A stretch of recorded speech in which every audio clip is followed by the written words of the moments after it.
dikasihi oleh Tuhan Yesus Kristus, jadwal pembacaan yang ditetapkan, penyeragaman pembacaan Alkitab dalam ibadah kunjungan rumah tangga saat ini dalam Roma pasal 2.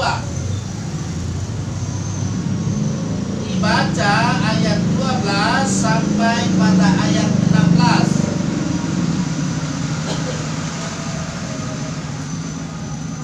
Baik.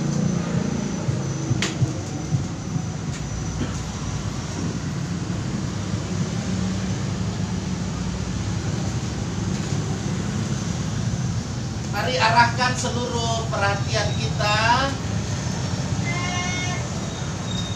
dalam perikop surat Rasul Paulus kepada jemaat di Roma, tertuju juga kepada kita di sini saat ini. Roma 2 ayat 12 hingga 16, saya baca firman Tuhan berkata, sebab semua orang yang berdosa tanpa hukum Taurat akan binasa tanpa hukum Taurat, dan semua orang yang berdosa di bawah hukum Taurat akan dihakimi oleh hukum Taurat. Karena bukanlah orang yang mendengar hukum Taurat yang benar di hadapan Allah, tetapi orang yang melakukan hukum Tauratlah yang akan dibenarkan. Apabila bangsa-bangsa lain yang tidak memiliki hukum Taurat lalu didorong oleh dorongan diri sendiri melakukan apa yang dituntut hukum Taurat, maka walaupun mereka tidak memiliki hukum Taurat, mereka menjadi hukum Taurat bagi diri mereka sendiri. Sebab dengan itu mereka menunjukkan bahwa isi hukum Taurat adalah tertulis di dalam hati mereka, dan suara hati mereka turut bersaksi, dan pikiran mereka saling menuduh atau saling membela. Hal itu akan nampak pada hari bila mana Allah sesuai dengan Injil yang diberitakan akan menghakimi segala sesuatu yang tersembunyi dalam hati manusia oleh Kristus Yesus. Yang berbahagialah kita semua yang mendengar firman Tuhan, kita mau memeliharanya di dalam kehidupan setiap hari. Haleluya. Haleluya. Haleluya.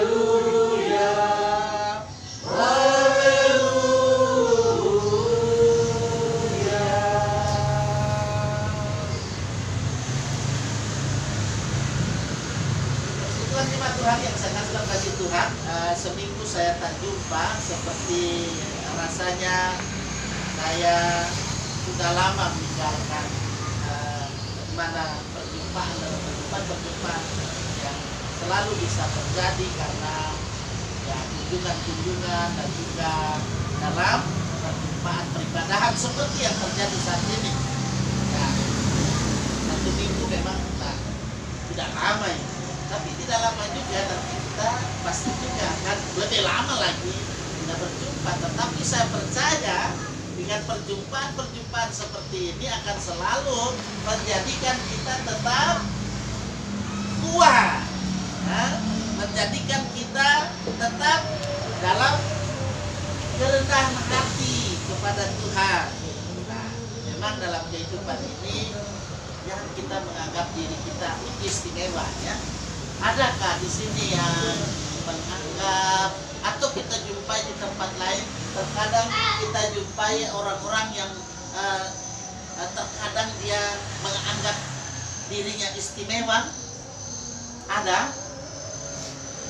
Puji Tuhan, di sini nggak ada. Mungkin di tempat lain, di tempat lain ada orang yang merasa dirinya istimewa, sehingga menjadikan seseorang itu memang cenderung arogan, sombong. Nah, kalau arogan itu kakaknya sombong gitu, ya. Padahal diri istimewa itu memang terkadang mengecoh dan tidak menguntungkan ibu bapak, saudara-saudara, adik-adik yang saya kasih Tuhan. Orang yang arogan menganggap diri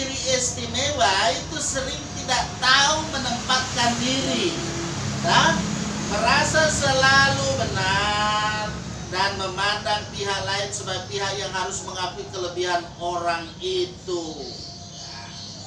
Sikap seperti ini memang karena dia muncul dengan pola pikir, pola sikap, tindak tanduk perilakunya sebagai orang yang memang dia yang betul tinggi hati seperti itu. Bukan sikap yang tinggi hati. Dan ya jangan tiru orang-orang yang seperti itu. Ya. Nah ini terjadi rupanya juga dalam lingkungan jemaat yang ada di Roma ketika dalam kehidupan mereka pola pikir, pola sikap dan sikap perilaku mereka itu seperti itu. Sehingga dalam kehidupan orang Kristen ini yang asal Yahudi ini arogan, sombong, nah itu. Nah orang yang seperti ini ya mereka menganggap paling benar dalam penerapan hukum Taurat dan mereka itu mengabaikan orang-orang lain yang tidak mengenal atau tidak melaksanakan hukum Taurat, yaitu dari komunitas bukan Yahudi. Dari komunitas yang lain, komunitas Yunani. Kalau orang di sini kan komunitasnya banyak ya. Kalau saya sebut satu-satu banyak sekali, tapi kita tetap satu ya, tetap satu. Walaupun ada memang faktanya yang seperti itu. Mudah-mudahan saya dengan khotbah-khotbah saya sampaikan ini agar selalu tetap menjadikan kita rendah hati. Karena orang yang merendahkan diri akan ditinggikan, yang meninggikan diri akan direndahkan. Tetaplah rendah hati. Persekutuan yang saya kasih dalam kasih Tuhan, mari kita lihat di sini. Paulus dia mengajar jemaat bahwa siapapun dari latar belakang apapun, kalau berbuat kejahatan pasti akan menerima hukuman, baik itu orang Yahudi maupun juga orang bukan Yahudi. Demikian pula dalam hal di mana dalam kehidupan latar belakang apapun, jika menaati Tuhan dan berbuat yang benar, orang-orang yang seperti itu akan menerima kemuliaan Allah, damai sejahtera Allah bagi Paulus. Katakan bahwa dia adalah Allah yang tidak memandang siapapun di antara kita, dia kaya, dia miskin, dia hina, dihina, ya, tetap kita mau datang kepada dia supaya kita boleh menerima anugerah, amazing, ya. Nah, karena itu dalam jalinan relasi hubungan dengan semua orang memang kerap kali ya menghindarkan diri memang daripada dalam hal mau kita berkomentar terhadap sesuatu atau orang ya, ketika diminta atau tidak diminta. Bahkan terkadang ibu bapak, saudara-saudara, adik-adik yang saya kasih dalam kasih Tuhan, ketika diminta atau tidak diminta dalam berkomentar, memang terkadang komentar atau penilaian yang ada cenderung ya ada orang yang menghakimi, menjas. Istilahnya itu ini boleh, ya. Tidak boleh kita menjas. Maka mari kita mau memahami bahwa tolong ukur penilaian yang ada, hendaklah selalu tolong ukur kita adil, benar. Kalau adil, benar, memang itu kita laksanakan. Walaupun sulit, sesulit apapun, wajib hukumnya itu sesuai dalam kehidupan keluarga, ya, dengan istri, dengan suami, anak-anak, cucu yang sudah bercucu. Sehingga dalam kehidupan ini kecenderungan untuk membenarkan diri sendiri dan menyalahkan orang lain pun tetap tidak terjadi. perselisihan yang terjadi di jemaat Roma itu menyangkut ketaatan terhadap Taurat. Sepertinya itu terus melebar. Dan ketika pemahaman yang mereka miliki bahwa Taurat itu sendiri bukan hanya menjadi sesuatu yang cermat diikuti, tetapi juga menjadi alat penghakiman, ya, dipakai sebagai alat penghakiman, sehingga anggota persekutuan yang tidak kenal Taurat atau hukum Taurat secara otomatis salah dia langsung menunjuk. Padahal ketika dia menunjuk, jari yang 3 ini menunjuk pada dirinya sendiri. Oleh karena itu, sikap kelompok Yahudi yang merasa lebih daripada yang lain jelas-jelas membangkitkan persoalan di tubuh persekutuan jemaat. Namun Paulus di sini menunjukkan kepada jemaat hal yang lebih prinsip, yang lebih hakiki daripada yang mereka pahami. Ditekankannya bahwa, perhatikan di situ, dengan melakukannya dalam kehidupan kita sebagai orang percaya, dalam kehidupan ini, walaupun kita tidak lihat itu Taurat untuk kita laksanakan dalam hidup ini, tetapi kita punya hati nurani, suara hati. Nah, itu ada dalam pembacaan tadi. Ketika ada suara hati untuk kita tidak melanggar, ya, perintah Tuhan, maka dengan sendirinya kita adalah pelaku-pelaku kebenaran daripada hukum Taurat. Seperti itu, bapak-bapak, ibu-ibu, saudara, adik-adik yang saya kasih dalam kasih Tuhan. Hukum Taurat senantiasa tidak hanya didengar, tidak hanya dihafal, melainkan dalam kehidupan ini supaya takaran pembenaran yang ada itu, ya, tidak kita jadikan untuk menghakimi seseorang, tetapi bagaimana dalam kehidupan ini kita memperlakukan hukum Tuhan itu dalam kehidupan sehari-hari.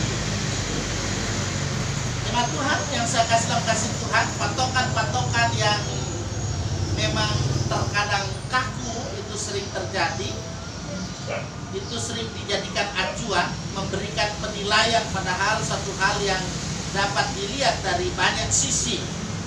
Semestinya perlu ada keterbukaan.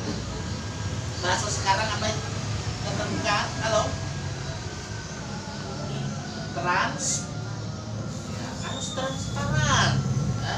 Tapi jangan pakai pakaian transparan, ya. Bahaya itu nanti.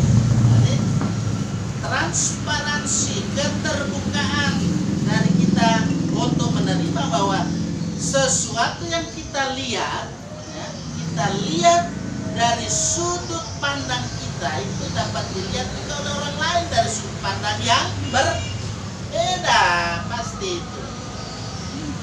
Sehingga satu hal yang dapat dilihat dengan banyak sisi yang memang memperkaya kita, ya, memperkaya. Dan kita tidak terjebak pada satu sudut pandang saja yang menyebabkan suatu keburukan yang terangkat dan mengesampingkan hal yang benar. Menurut Rasul Paulus ada kesalahpandangan yang mengakibatkan kesalahpahaman. Itu memang itu yang biasa disebut dalam bahasa Kaili apa? Misunderstanding. Nah, atau miss apa lagi? Nah, jadi terkadang itu yang membuat kita yang komunikasi tidak nyambung. Nah, itu biasanya. Jadi harus komunikasi kita harus nyambung. Begitu juga firman Tuhan selalu harus dia mendarat di hati sanubari. Terkadang khotbah yang disampaikan kita nggak mengerti apa yang disampaikan. Karena apa? Pikiran kita mungkin sudah di mana gitu, gitu. Badan di sini tetapi jiwa di tempat lain. Nah, apalagi ini hiruk pikuknya kendaraan yang ada, kamu lagi suara bising. Tapi kita pastikan keluarga kan sudah biasa kan hiruk pikuk kendaraan ini, ya. Bagaimana Pak?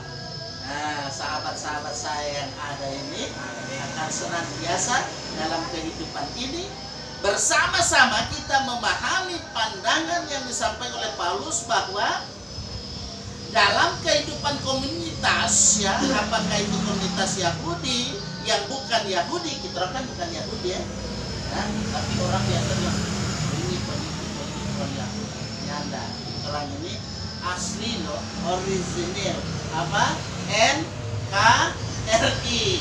NKRI harga mati. Punya KTP kan? Kita berbeda-beda tetapi tetap satu jua. Berbineka tunggal ika. Itu. Sehingga dalam kehidupan kita berjemaat pun majemuk, plural kita. Karena itu kita harus tetap satukan hati kita, satukan pemahaman kita, walaupun persepsi bisa berbeda-beda. Tidak mungkin persepsi kita samakan, tetapi berbeda-beda persepsi itu berarti satu aset kekayaan. Tapi bagaimana menyatukan visi misi, ya, itu sangat penting artinya dalam kehidupan kita sebagai orang percaya, sehingga suara hati kita terus bersaksi dan pikiran yang ada yang Tuhan berikan ini selalu kita fungsikan bagaimana kita mau melakukan perbuatan-perbuatan yang berkenan di hadapan Tuhan. Sulit memang, tetapi wajib hukumnya. Selalu saya katakan, sulit, sangat sulit, tetapi wajib hukumnya. Mudah mengatakannya, tetapi sangat sulit untuk melakukan. Karena itu, ketika kita mudah mengucapkannya tetapi sulit melakukan, hendaklah kita tetap berjuang dalam perjuangan kita dengan iman, dengan pengharapan dan kasih kita kepada Tuhan. Tuhan akan menolong kita di dalam Yesus Kristus nama berkumandang. Amin. Nama Yesus berkumandang. Nama Yesus berkumandang di sejarah